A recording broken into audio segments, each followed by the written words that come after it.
All right. As you'll hear, I am getting over a cold. So, I'm not, I'm feeling well, but you might hear me a little stuffy. And I hope that doesn't get in the way of the talk at all. But I appreciate everyone taking the time to join this lightning lesson.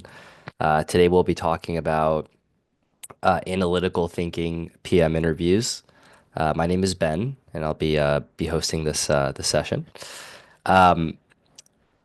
I'll start by talking a little bit about my experience with these interviews, and why you might care about them. So if you're, interviewing with companies like Meta, and many other companies like Attentive, Stripe, Datadog, Google, you're going to run into some version of analytical thinking interviews. And a lot of people don't really have a good framework for approaching these interviews. And my goal with these sessions is to give you a framework and help you build some confidence around how to approach these interviews in the future.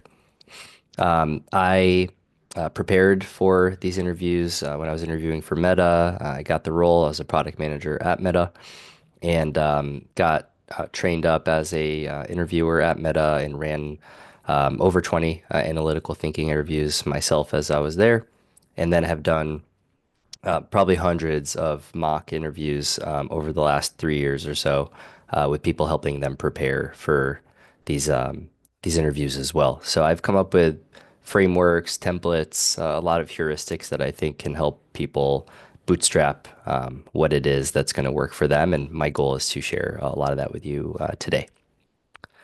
Okay, so kind of getting into it. Some basic housekeeping before we start talking about the actual subject matter. So this talk is going to be recorded. It's going to be emailed to you afterwards. I think something like 24 to 48 hours from now.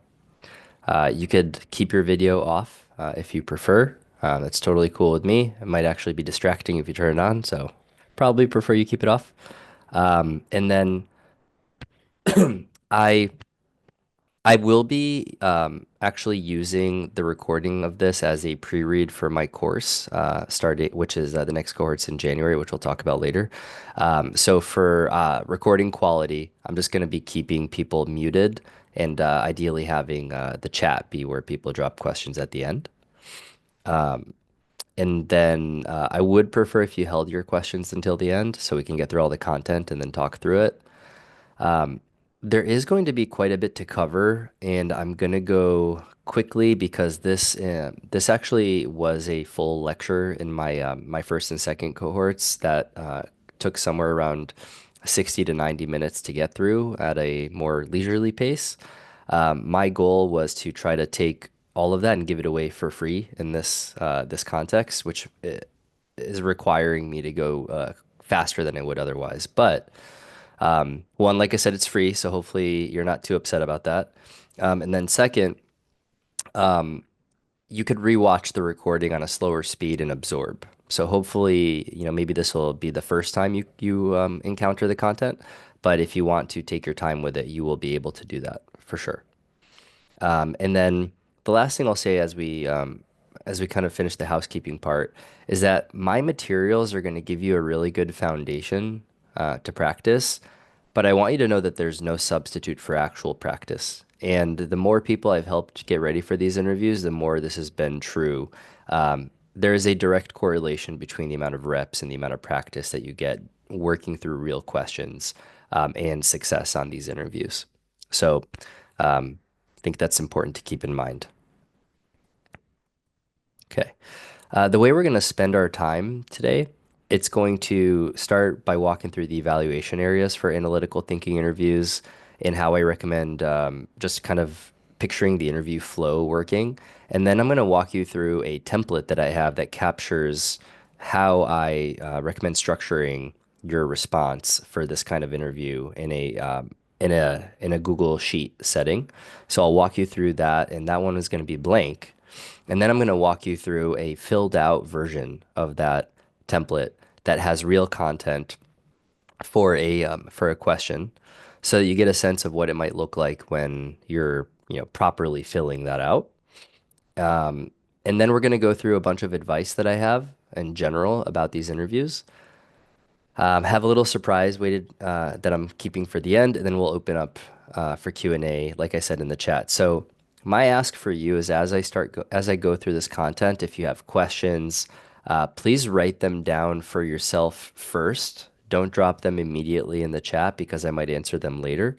But if you have any questions that I did not answer until the end, that those would be great to drop in the chat at the end. So just write those down for yourself, please, and then talk through 'em. Okay, so what is an analytical thinking question? And then what are the basic, evaluation areas that matter for this? So, a typical analytical thinking question is something like, how would you measure success for some kind of product? Or how would you set a goal for this product? Or let's say you're the PM for this product. How would you measure success, right? Various flavors of that question. And what they're looking for is your ability to take a very ambiguous prompt like that in a structured way, chip away at it by walking through typically the product rationale.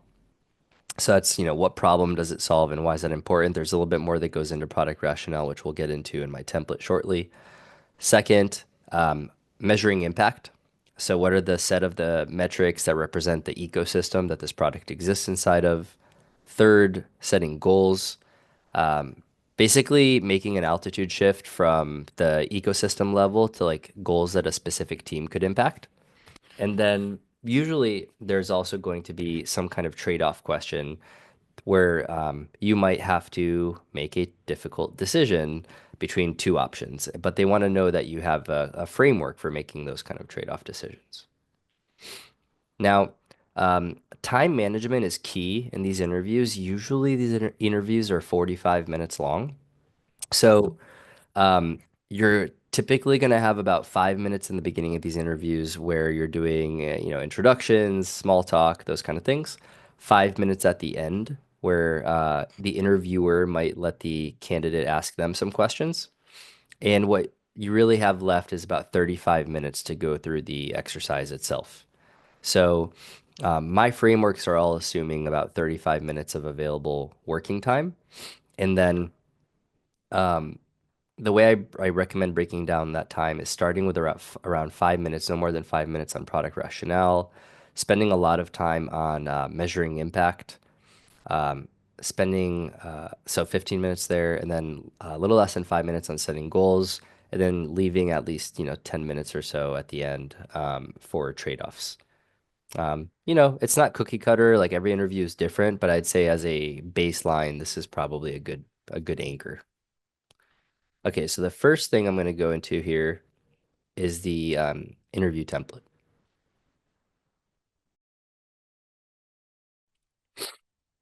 All right, for those joining late, I am getting over a cold, so I apologize if I have to mute myself and cough a little. Okay, so um, the basic structure of a template that I recommend using for these interviews and for practicing for the interviews, by the way, and I will give you all this template for free as part of the course resources after this talk, so you can make copies of it and use it for yourself to work through as many questions as you want. And I'll give you a really good question bank as well that you could use to find good questions to practice.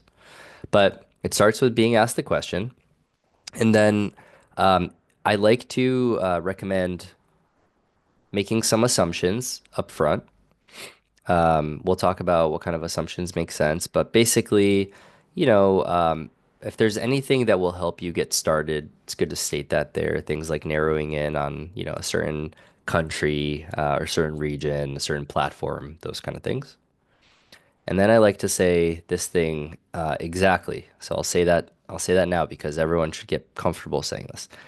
I want to start by reviewing the product's landscape and reason for existing, touching on where I think it is along the maturity life cycle, key competitors, the company's unique advantage, and how the product generates revenue. And then we'll finish by setting a placeholder mission statement for the product. Then I want to identify the product's key stakeholders and ecosystem players along with each of their primary motivations for participating in the ecosystem, and then define key actions that indicate the motivations are being met and translate these into ecosystem health metrics. Once we have ecosystem health metrics, try to identify a North Star metric that reflects value creation for the ecosystem overall. And I'll critique that metric to define 1 to 2 guardrail metrics to ensure we're growing the ecosystem sustainably. Once we have the North Star metric and counter metrics, I'll identify a small set of goals that an individual team could focus on within 3 to 6 months time frame.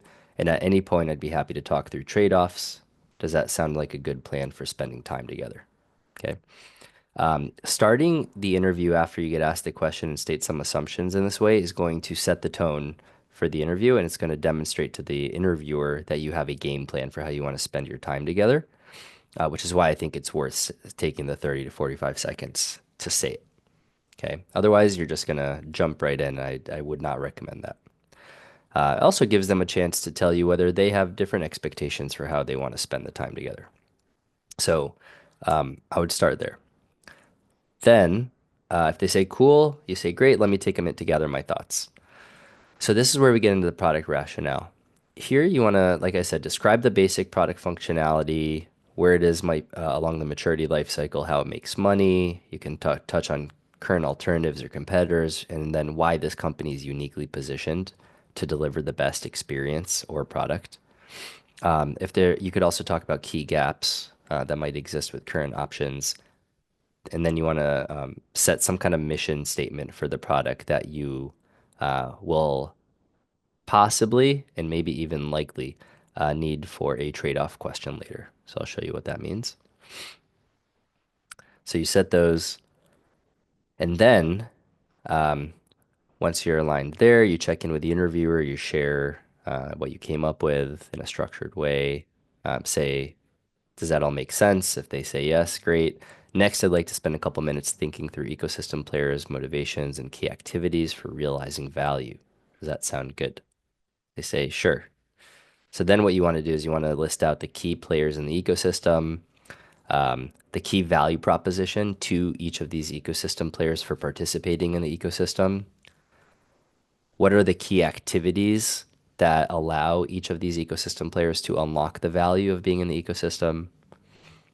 And then you want to wrap each of those up with a nice metric. So what's a health metric with a time frame uh, that allows you to capture the key activities associated with unlocking that value? This is the basic framework for ecosystem player health metrics. Okay. Then you want to take all of your ecosystem health metrics and try to identify a North Star metric.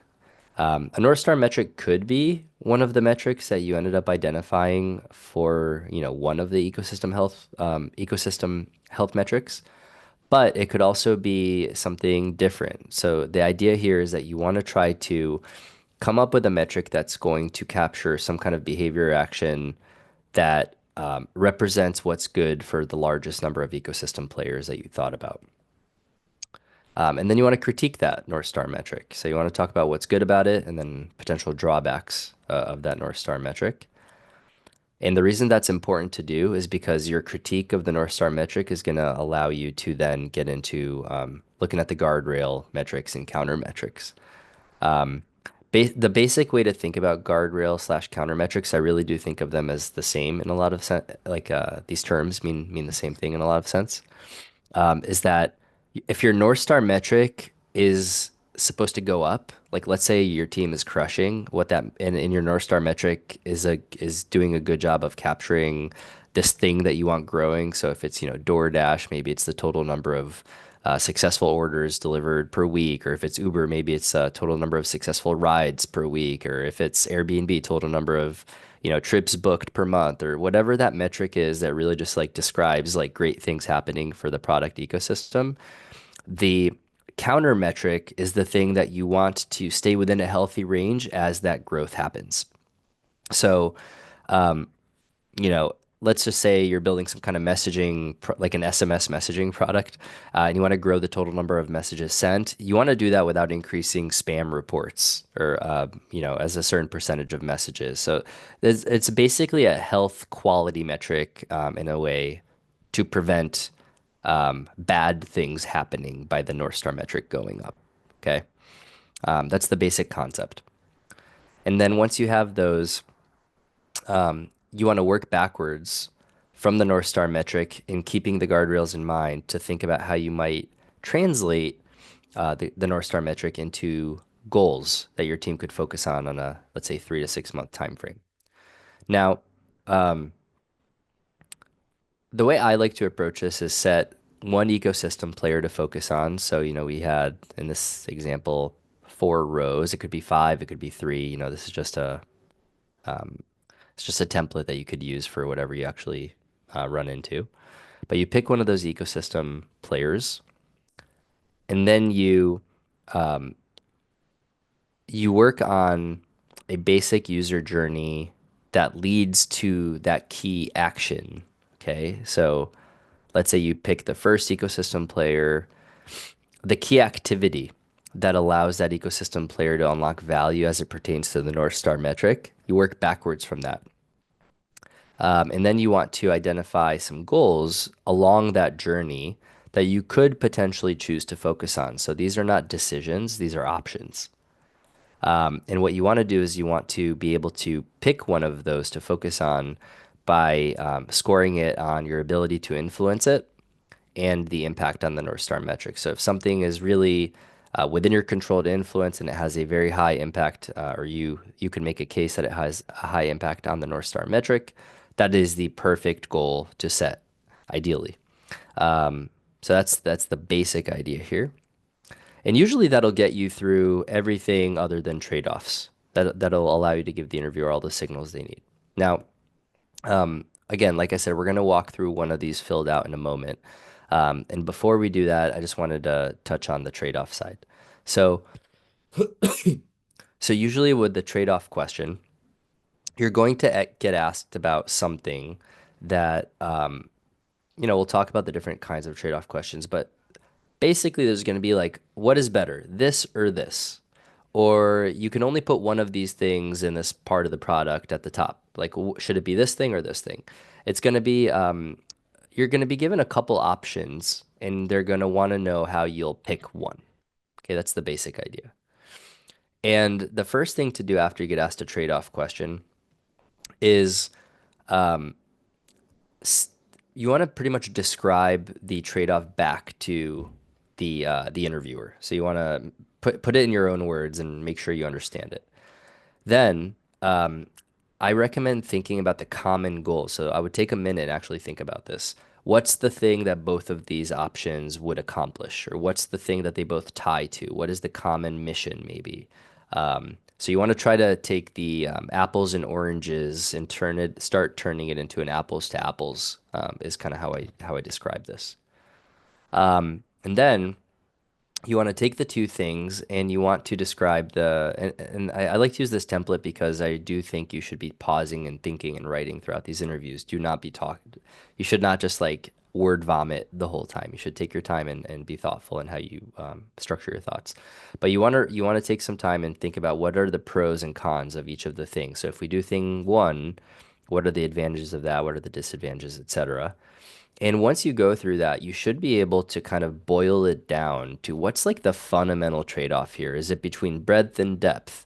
Is it between engagement and growth, right? Like there's going to be something that's happening that is going to be fundamentally different. And that's the thing you really want to be able to boil it down. And that's not going to be necessarily evident the moment they ask the question. So you want to boil it down, and then what I recommend doing is really going back all the way to the mission statement for the product. And if you get asked about like a feature within a product within a company, so let's say the example we're about to walk through shortly is Instagram Reels. So Instagram Reels, you could argue it's a feature, you could argue it's a product, but it sits within what we would all agree is a product, which is called Instagram. And then that sits inside of what we would all agree is a company called Meta. Okay. And if you are being asked about a trade-off about two different features within Instagram, then what you want to be able to do is pick which of those features, deserves the better placement, which is the example we'll go through, by tying it to not just the mission of the feature that you're working on, but you want to actually zoom out even a layer further and think about the mission of the product in the mission of the company. Okay. And that's ultimately what they're testing for is your ability to make these trade-offs by tying to some clear rationale. You're going to be operating with barely any data in these interviews, so it's not going to be something that you'll be able to like data your way to, but it's got to be more principled in that than that. Okay, so that's the basic framework in my template for how to approach these interviews. Um, Now I want to go through a filled out version of this.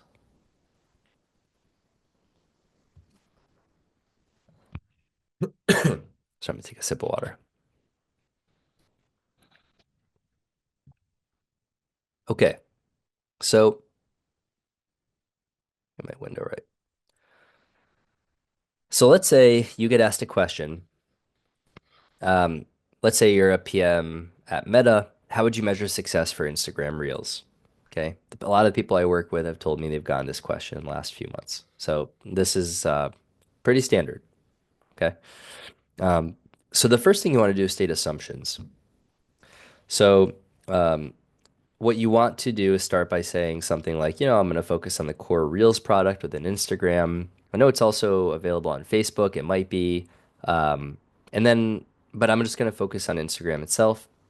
And then I'm going to primarily focus on the US market. If you want, you could also make an assumption, around like mobile, which, at this point, I think everyone would probably say is obvious for something Instagram Reels, but you don't need to.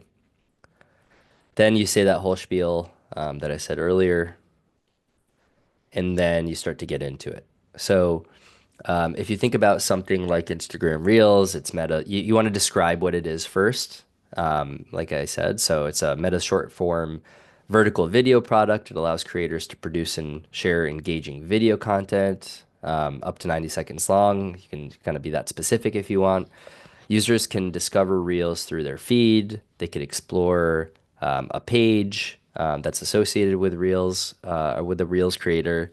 They could even look at a dedicated Reels tab.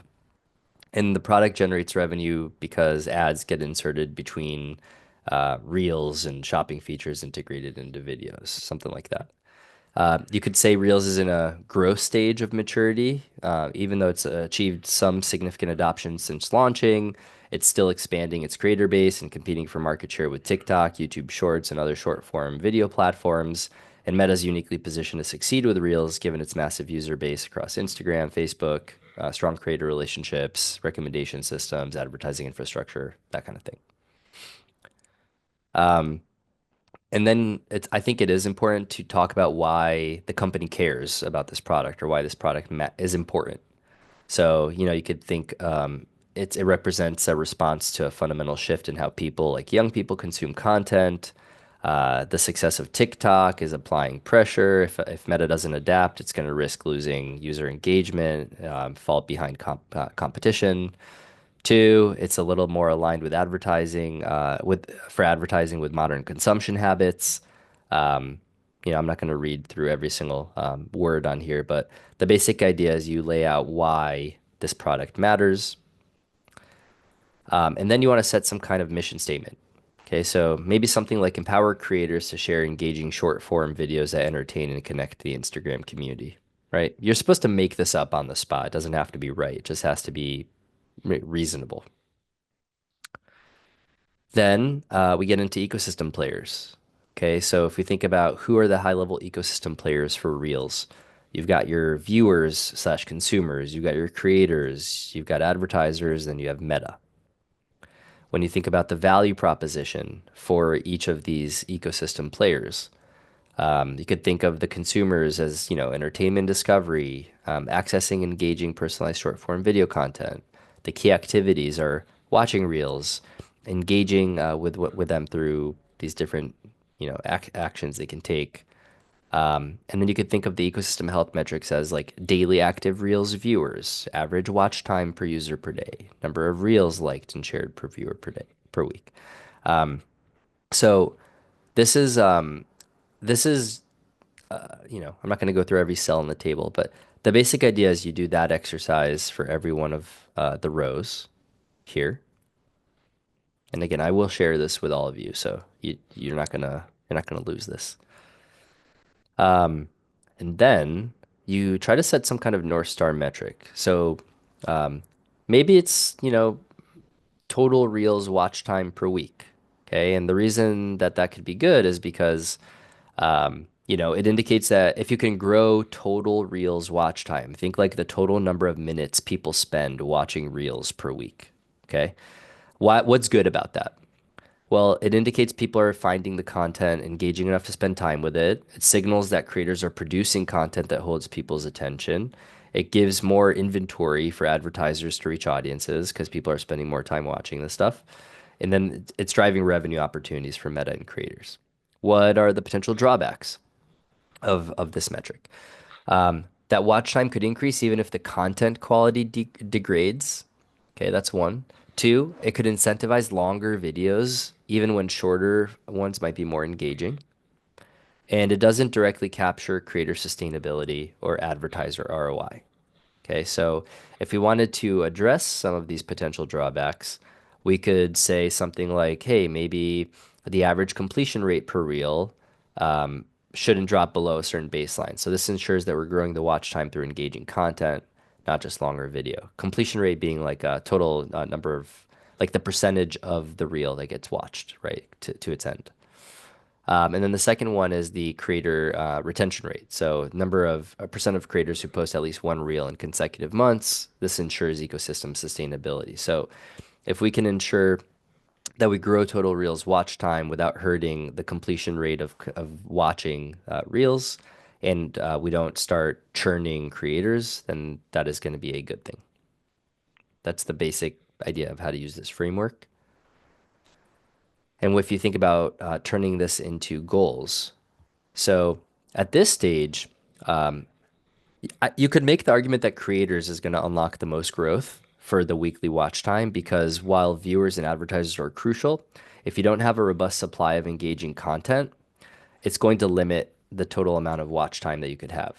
Okay, so if we think about the journey, you can say it's about creating and editing reels, posting reels, reaching viewers through distribution, generating an engagement, understanding performance, and ultimately maybe monetizing the content. That's kind of like the basic creator user journey here.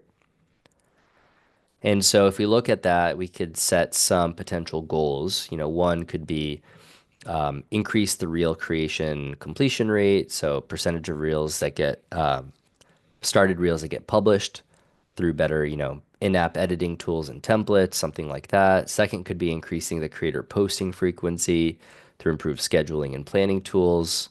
And maybe the metric there could be something like percent of creators who post at least two reels per week. And third is improving new creator retention by enhancing the first week performance insights, something like that. And then you could look at each of these and say, okay, you in a real interview, you will need to talk through your rationale for why you give each of these things the score you give them. And like I said, these interviews are going to be 35 minutes long, so I cannot do a full proper mock on this lightning lesson while also covering content and answering questions. So that's kind of why I have to be a bit succinct here. But I can make the case that the creator posting frequency is very high. It's the highest ability to influence, and it could have a very high impact on North Star metric, which is why it would be the goal I would set, or the goal I would pick. Okay, now let's say I asked a trade-off question. So you went through all that, and I said, let's say you're the PM for Instagram overall. You're deciding whether you want to put Reels at the top of the Instagram app instead of Stories. Is it better to have Reels at the top, or is it better to have Stories? Okay. So this is a real question that one of the people I work with got asked. And the fundamental trade-off here is what goes at the top. There's prime placement. There's only one thing that's going to go at the top of the Instagram app. Which one is it? Okay. Not that complicated. When you think about the common goal, you can think both Reels and Stories contribute to Instagram's mission of connecting people through visual sharing, but they do it in different ways. Stories enable authentic ephemeral sharing between friends and followers. Reels focuses on entertainment and discovery of content from a broader creator ecosystem. Okay. So if we look at reels at the top or stories at the top, and we look at the pros and cons of each, you could say reels could, if we put reels at the top, maybe that accelerates the growth of our TikTok competitor. Maybe it gets higher engagement per session due to the video format. Maybe it gets more monetization potential because it's going to have more immersive video ads, something like that. The cons is that it could reduce authentic sharing between close connections. It could shift Instagram's identity further away from social. And it could risk reducing stories engagement, which is already a format and a feature that people are very heavily invested in. If you think about a world where stories is at the top, so this is the status quo, it maintains Instagram's core social value prop. It preserves a familiar user experience, projects engagement on a format with high user adoption, and then the cons are slower growth for Reels, maybe less aggressive competition with TikTok, and lower potential for more entertainment-driven engagement in the product. So the fundamental trade-off here is between strengthening the social connections versus pushing towards more entertainment and discovery. And if you think about which direction to go with, if you consider the current maturity and mission of Instagram, I would say keeping stories at the top makes more sense. Even though Reels is strategically important, stories represents a core differentiator of authentic sharing between people. Moving stories could signal that Instagram's deprioritizing social connections, etc. Um, and then this is the kicker. I always say it's important to include a what would need to be true for me to change my opinion thing when you share your rationale. So if we see stories engagement plateau while Reels continues to grow rapidly, or if user preferences shift more dramatically towards entertainment, I would revisit this decision. Okay, so I'm leaving the door open to changing my mind. All right, I told you we would all go through that really quickly. Um, Hopefully you can watch the recording if you want to. I know it's supposed to be a 45-minute session. I'm gonna plan to go until the hour mark, and if you have to drop, I totally understand. But I think we should be able to get through everything. So to summarize, review product rationale, describe ecosystem players, and set health metrics. Define North Star metric, critique it, define guardrails, and set a goal to focus on, and then evaluate a trade-off. Okay, and you want to be thinking before each of these things, and you want to share back with the interviewer and check in with them to make sure if it makes sense. Okay, I'm seeing some questions come in the chat. Reminder, I'm not going to answer those till the end, but feel free to drop them there if you want. Okay, um, quick plug, and then I have some, I'm going to shift into advice. Okay, so Um, I'm going to be teaching my next two cohorts of the course on January and February. The dates are listed here. People who join this lightning lesson will get 10% off my course with LIGHT promo code. And we'll be just getting a lot of practice with the template, with the framework. You'll get access to me with all your questions, and I'll share something special on the AI Practice Copilot at the end of this talk. But I just wanted everyone to know I do have a full class if you want to get more hands-on practice with this stuff. Okay. Um, Advice. All right. So first thing I'll say is that interviewers are evaluating your thought process and your rationale and not your domain knowledge. So you want to make sure you don't overly rely on knowledge of existing products metrics. So for example, if they ask you about a product that is in a space you've worked on before, don't try to like take shortcuts. Make sure you actually walk through it from square one. The second thing is that what makes for a good counter metric is that it's a good balance to the North Star metric. So this is a really good chart that I found from Product HQ that talks through some examples of North Star metrics with counter metrics. But basically, you know, it's a way to make sure that you're growing the North Star metric without taking a hit on something else, as I talked about. But I'll be sharing this material so you can look at this after the fact. Trade-offs, as I mentioned in our example, was about whether it's better to have IG Reels at the top or stories. Some people go through this interview and they get asked, is it better to have for reels to have, 100 reels with a million views or a million views, a million reels with 100 views each? Um, there's no right answer for these questions, but it's all about your ability to frame it and then to have strong rationale or at least reasonable rationale for why you believe what you believe. And like I said, mention what needs to be true for you to switch your stance in the future. I mentioned this before, but it's really critical. Do not dive in right after. This is, people ask, what are some of the biggest pitfalls of these interviews? I would say one of the biggest pitfalls is just jumping right in, and I would recommend not doing that. So that framework that I shared, I would recommend sticking with. I do really recommend embracing those, arguably awkward silences to think. I think they're a good use of time. Don't spend more than like 2 minutes pausing and thinking. I think that can get a bit much and eat into your time, but up until 2 minutes, I think it could be pretty good.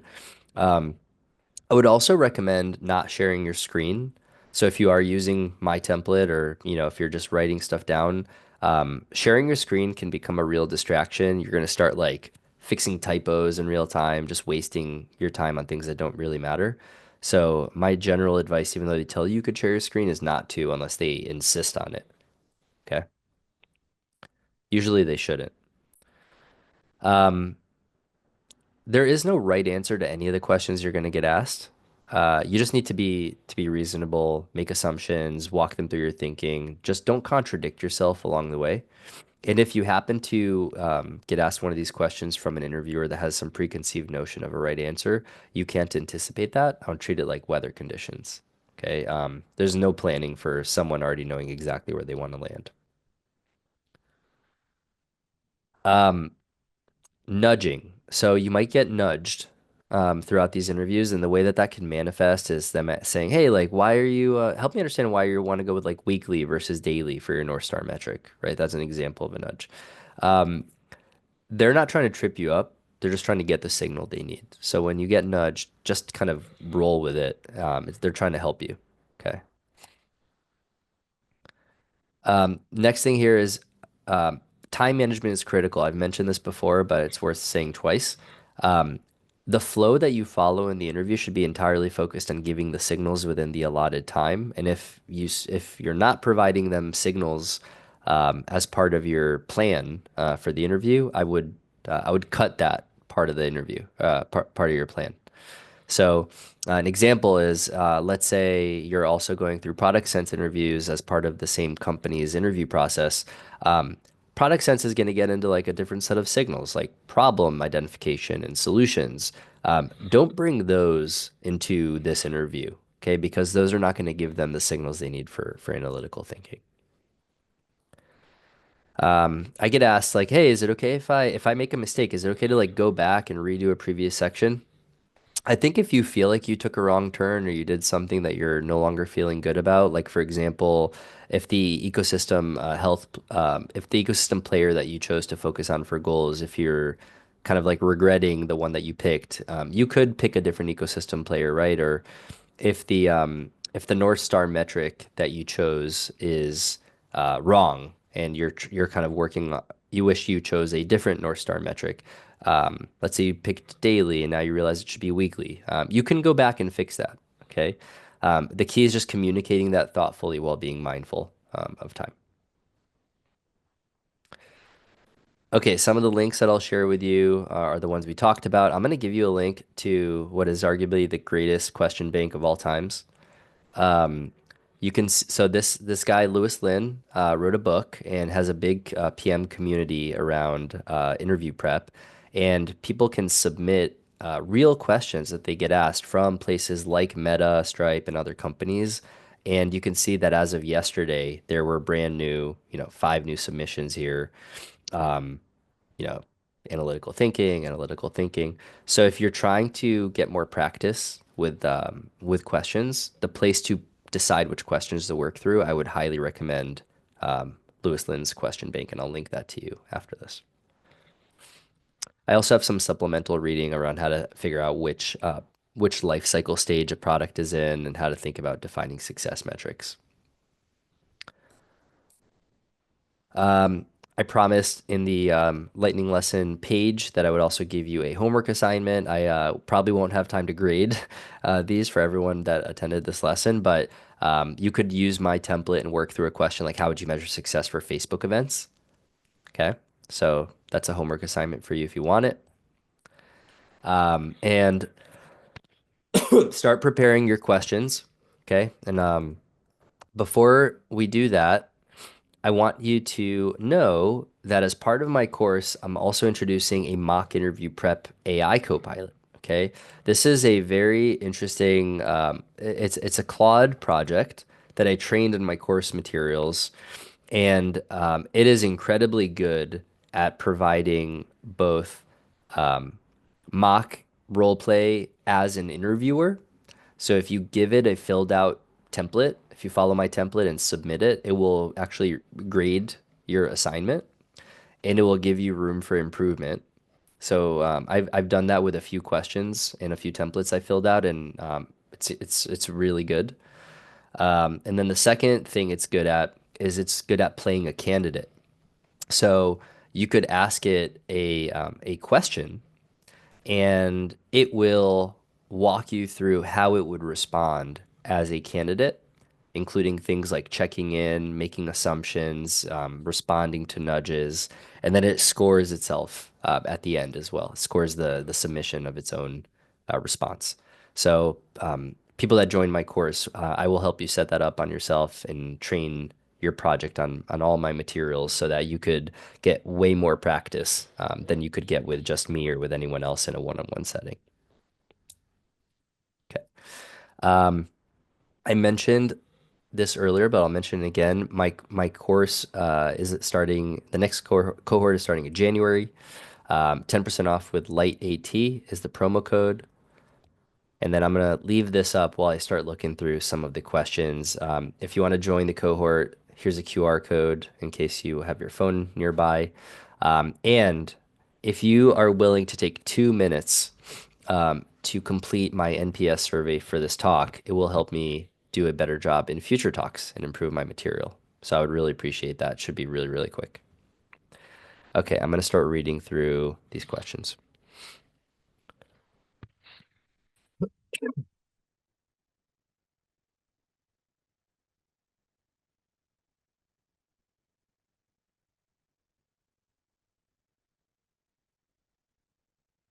Okay, so there's a question around, can I go over an example about A/B tests that we would have to set up to make decisions at the end of an analytical interview question? Where does that fit in the template and what is the structure to go over it? So, what we talked about are, you could argue that it could be A/B tested, like stories at the top or reels at the top. If it was a trade-off question between breadth and depth, like, 100 reels with a million views or a million reels with 100 views, that would not be A/B testable. So I think the key is that if you get asked a question that could be A/B tested, that you describe what the goals are that they would have in common. So if you imagine two different features that each move a different metric, the questions, are they both going to roll up to like some kind of engagement metric, or are they both going to improve overall time spent on the product, something like that. And then you want to be able to describe if you were to run an A/B test, and if you choose to decide to run an A/B test, I don't think they'll tell you that you need to run an A/B test. You'll just want to walk them through what you would measure and what you would track. And then if you want to use an A/B test as the way you want to respond to the question, then you just need to be able to communicate also how you'd consider things like the mission and your answer. So it can't be just based on metrics. You want to also make sure that you're talking about things like mission alignment.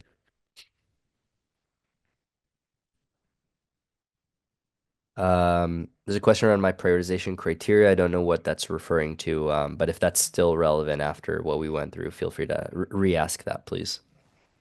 Um, what differences do you see between early career PMs and product leaders and how they go through the framework? I'd expect leaders are less framework in response, but still touch on all evaluation areas. Um, if you're being asked to go through an analytical thinking interview, that follows the basic structure of what we talked about, like how would you measure success for this, etc. Um, and it's a, large-ish company, and you're not being interviewed by like the exact hiring manager. It's not a behavioral interview where they want to hear like, tell me about a time in the past where you measured success, right? But if it's more like this is a structured interview for analytical thinking, and I'm going to ask you a question, I want you to walk me through your thought process, I would follow this exact framework. Um, I don't think there should be any key differences between, like level, like seniority of people and how they use a framework like this. But generally speaking, in interview processes, there will also be additional questions or additional interviews, I should say, that get asked if you're joining like level 7 and above versus like a level 5. Um, so I don't have any reason to believe that leaders need to be less frameworked, use less frameworks in their response. How does the upcoming cover everything needed for meta? Um, my course, if if the question is about um, my course covers everything needed for Meta's product sense and analytical thinking interviews. My course does not include leadership and drive, which is the third structured type of interview that most people going through the Meta interviews need to pass. From an interviewer perspective, is it better to handwrite your thoughts during an interview as opposed to processing your thoughts through a spreadsheet? I've heard that people using AI have been a problem, so typing might be misunderstood. Oh, that's an interesting question. Um, I don't know if that's I don't know if that's something that I've seen come up. Like, I don't think people have been told they're not allowed to like type their thoughts during interviews. I can see why that might be concerning to people. But out of everyone I've been coaching, talking about like dozens of people in the last like 6 months who have gone through these interviews, um, no one has told me that they've been not allowed to type. Okay. So that said, when I went through the meta interviews originally, um, back in 2020, I like to like write stuff down, and I didn't have all these templates back then. I kind of like figured out a lot of stuff for myself when I was preparing. So you could print out my templates too. I tell people they could totally print them out and write in populate the templates in writing if they prefer with a pencil or something. So you could totally do that. It also slows you down a little, if I'm honest. Like, it allows you to think more. Tim, yep. Good to see you too, Tim. Pause thinking breaks. What's an acceptable number of these pauses? I would really, so I'll go back to like this flow here. So when I say 1 to 2 minute pauses, it's really at each of these moments where you're transitioning between one section to the next section. So like if you follow this like strictly four times, something like that. Thanks. Yep. Um, does the upcoming boot camp cover everything for meta? Okay, I think I answered that. And then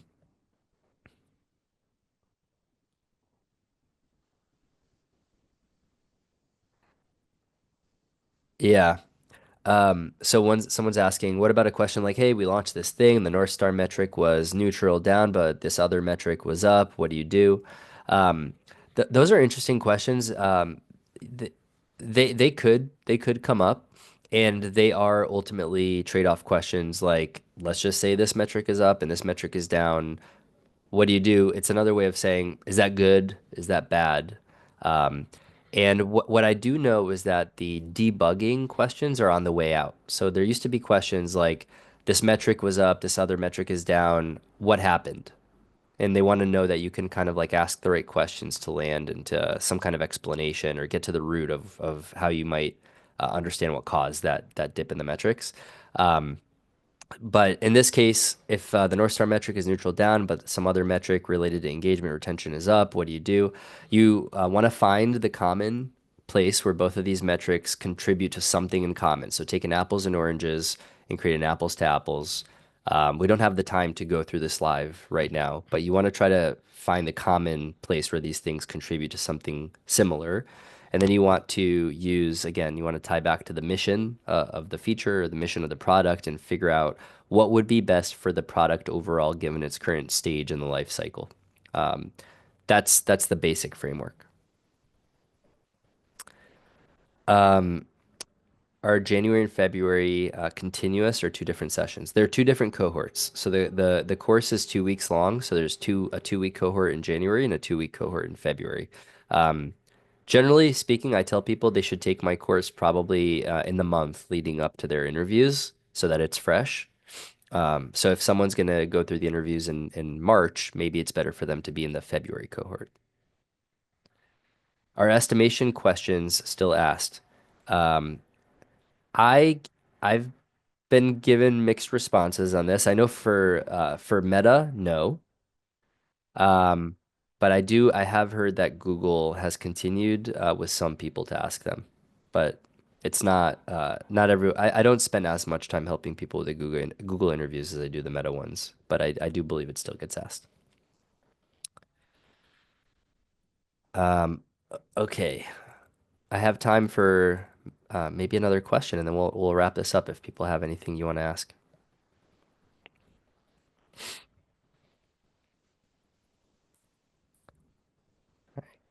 Going once, twice. I'm seeing people already starting to drop, so I'll take that as an indication that we are done here. So, thank you everyone for joining. I hope this was helpful, and let me know if you have any other questions about the course after the fact, and keep an eye out for the email with these materials. Cheers.